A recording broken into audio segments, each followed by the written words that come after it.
নমস্কার বন্ধুরা, সাথী কিচেনের আবারও এক নতুন রেসিপিতে আপনাদের সকলকে স্বাগত জানাই। আজকের রেসিপিতে দারুণ একটি লোভনীয় পিঠে আপনাদের সঙ্গে শেয়ার করব। আজ আমি বানিয়ে দেখাবো রসকুলি পিঠে। এইভাবে একবার পিঠেটা আপনারা একবার হলেও বাড়িতে বানিয়ে দেখুন, খেতে ভীষণ দুর্দান্ত হয়। আর একবার বানিয়ে আপনারা অনেক দিন পর্যন্ত সংরক্ষণ করে রাখতে পারবেন। তো কেমনভাবে বানাচ্ছি আসুন সহজ রেসিপিটি দেখে নিন। প্রথমেই দেখুন একটি মিক্সিং বোলের মধ্যে নিয়ে নিচ্ছি কোরানো নারকেল। ফ্রেশ কোরানো নারকেল নিয়ে নিচ্ছি।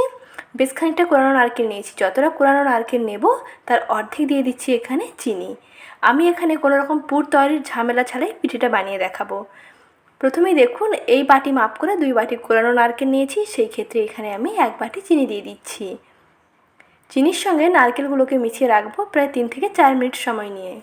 এতে নারকেলগুলো দেখবেন আগে থেকে অনেকটা মজে যাবে এবং এই যে চিনিটাও অনেকটা গলে যাবে। তবে পুরোটা গলবে না, কিছুটা দানা দানা থাকবে, তাতে দেখবেন পিঠেটা খেতে ভালো লাগবে। আর 2টো এলাচকে একটু থেতো করে দিয়ে দিচ্ছি। আর লাগবে গুঁড়ো দুধ। গুঁড়ো দুধ আপনাদের পছন্দ মতন দিয়ে দেবেন, তবে এখানে 2 টেবিল চামচের একটু বেশি দিতে হবে, তাহলে টেস্টটা ভালো হবে। আর গুঁড়ো দুধ, নারকেল, চিনি এবং এলাচ সব কিছুকে এখন একসঙ্গে ভালো করে মিশিয়ে নিচ্ছি। এইভাবে নর্মাল পুর তৈরি করে আপনারা পিঠেটা একবার বানিয়ে দেখুন, দারুণ হবে। আর কোনো রকম পুর তৈরির ঝামেলা ছাড়া খুব সহজে হাতে একেবারে কম সময় নিয়ে এইরকম পিঠেটা বানিয়ে ফেলতে পারেন। এই চিনিটা একটু পরে দেখবেন খুব সুন্দরভাবে মেল্ট হয়ে যাবে। আর পিঠেটা কামড় দেওয়ার সঙ্গে সঙ্গে দেখবেন রস টপ টপ করে পড়তে থাকবে। এই জন্য পিঠেটার নাম হচ্ছে রসকুলি পিঠে। এইভাবে কিছুক্ষণ মিশিয়ে নেওয়ার পরে দেখুন পুর একেবারেই রেডি হয়ে গেছে। এখন হাতের মধ্যে অল্প করে অংশ নিয়ে একটু চেপে দেখে নিচ্ছি যে বাইন্ডিং হচ্ছে কি না। দেখুন ঠিকঠাক হয়েছে, অতএব পুর একেবারে রেডি। আর এদিকে পুর থাকলো, আর এদিকে দেখুন আমি ময়দাটা মেখে নিচ্ছি। আমি ময়দা দিয়ে বানাচ্ছি, আপনারা চাইলে আটা দিয়েও বানাতে পারেন। ময়দার মধ্যে অল্প একটু লবণ, অল্প চিনি এবং বেশ খানিকটা সাদা তেল দিয়ে ভালো করে ময়ান দিয়ে নিচ্ছি। 1 কাপ ময়দা নিলে, অর্থাৎ মেজারিং কাপের 1 কাপ ময়দা নিলে 1/4 টিস্পুন দিতে হবে লবণ, আর 1/2 টিস্পুন দিতে হবে চিনি, আর 1 টেবিল চামচ দিলাম সাদা তেল। এখন সব কিছুকে ভালো করে মিশিয়ে নিচ্ছি। কিছুক্ষণ মেশানোর পরেই দেখুন হাতের মধ্যে একটু মুঠো করে দেখে নেবেন, মুঠোটা হয়ে যাচ্ছে এবং অল্প চাপ দিলে বালির মতন ঝুরঝুর করে ভেঙে যাচ্ছে, তাহলে বুঝতে পারবেন ময়ান দেওয়া হয়ে গেছে। এখন অল্প করে উষ্ণ গরম জল দিয়ে মেখে নিচ্ছি। মাঝে মাঝে ঘনত্বের একটা ডো বানাতে হবে, একেবারে শক্ত নয় আবার একেবারে নরমও নয়। এর মাঝামাঝি দেখুন একটি ডো বানিয়ে নিয়েছি। আটার খামি একেবারে রেডি হয়ে গেছে। এখন ওপর থেকে একটু তেল লাগিয়ে রেখে দিচ্ছি, এতে ওপরটা ড্রাই হবে না আর এই ডোটা আগে থেকে আরও সফট হয়ে যাবে। প্রায় 2 থেকে 3 মিনিট রেখে দিলেই হবে। এর মধ্যে চিনি দেওয়া আছে, তা সুন্দরভাবে গলে যাবে এবং ডোটা দেখুন খুব সুন্দর সফট হয়ে যাবে। এখন দেখুন আর একবার ভালো করে মেখে নিয়ে এর থেকে লেচিগুলো কেটে নিচ্ছি।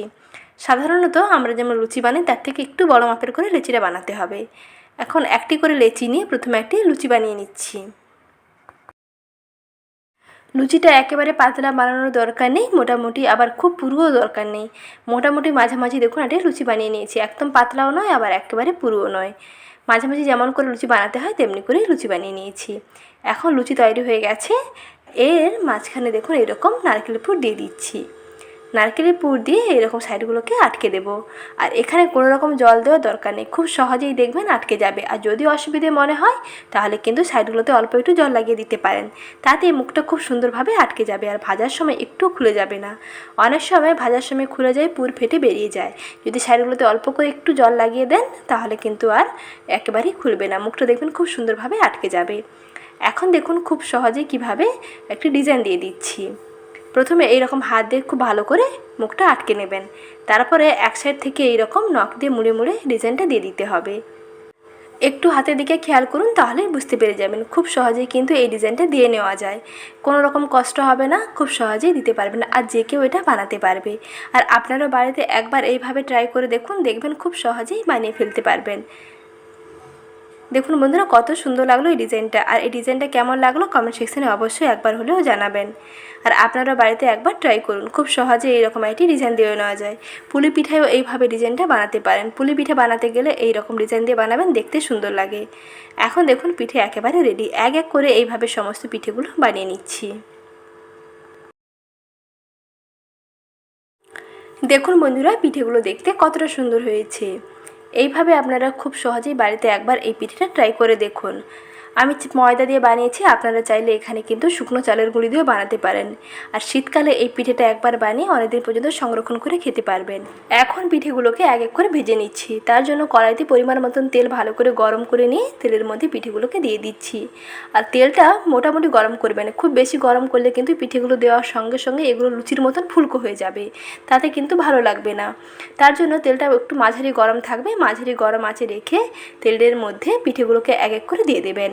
আর এগুলো তেলের উপরে দেওয়ার পরেই দেখবেন খুব সুন্দর করে ফুলকো হতে শুরু করবে। একটি সাইড যখন হয়ে যাবে তখন অপর সাইডটাকে এইভাবে উল্টে দেবেন। আর এইভাবে উল্টে পাল্টে ভেজে তুলে নিতে হবে। আর এগুলো একটু ভাজার সময় নিয়ে ভাজবেন, তাতে কি হবে, খুবই খাস্তা হবে। আর দীর্ঘক্ষণ সময় পর্যন্ত এইরকম খাস্তা ও মুচমুচে থাকবে যখন একটু সময় নিয়ে ভাজবেন। গ্যাসের আঁচটা একেবারে মাঝারিতে রাখবেন, গ্যাসের আঁচটা একেবারে মাঝারি থেকে কমের মধ্যে রেখে একটুক্ষণ সময় নিয়ে ভেজে নেওয়ার পরে দেখবেন খুব সুন্দরভাবে এরকম কালারটা চেঞ্জ হয়ে যাবে। গায়ের কালারটা যখন এরকম সোনালি হয়ে যাবে তখন তেল থেকে তুলে নেবেন। আর গ্যাসের আঁচ যদি বাড়িয়ে ভাজেন তাহলে কিন্তু এগুলো সঙ্গে সঙ্গে লাল হয়ে গেলেও এগুলো ভাজার পরে কিন্তু নেতিয়ে যাবে। প্রথমে ফুলকো থাকলেও এগুলো কিন্তু একেবারে নেতানো হয়ে যাবে, খেতে ভালো লাগবে না। তার জন্য গ্যাসের আঁচটা কমিয়ে একটুক্ষণ সময় নিয়ে ভাজলে এগুলো দীর্ঘদিন পর্যন্ত একই রকম মুচমুচে কুড়কুড়ে থাকবে আর একেবারে খাস্তা হবে। এখন দেখুন তেল থেকে তুলে একটি প্লেটে সার্ভ করে নিয়েছি। একটি পিঠে ভেঙে দেখিয়ে দিচ্ছি পিঠেগুলো কতটা লোভনীয় হয়েছে। তাহলে বন্ধুরা আর দেরি না করে ঝটপট বানিয়ে ফেলুন এইরকম লোভনীয় রসকলি পিঠে। আর পিঠে রেসিপি যদি একটু ভালো লেগে থাকে তাহলে ভিডিওটিতে প্লিজ একটি লাইক করে দেবেন। আর চ্যানেলের নতুন দর্শক বন্ধু হয়ে থাকলে চ্যানেলটিকে সাবস্ক্রাইব করে পাশে থাকা বেল আইকনে অল বাটনটি প্রেস করে দেওয়ার অনুরোধ থাকলো। ভালো থাকবেন, সুস্থ থাকবেন। আবারও শীঘ্রই হাজির হব নতুন এক রেসিপি নিয়ে। ধন্যবাদ।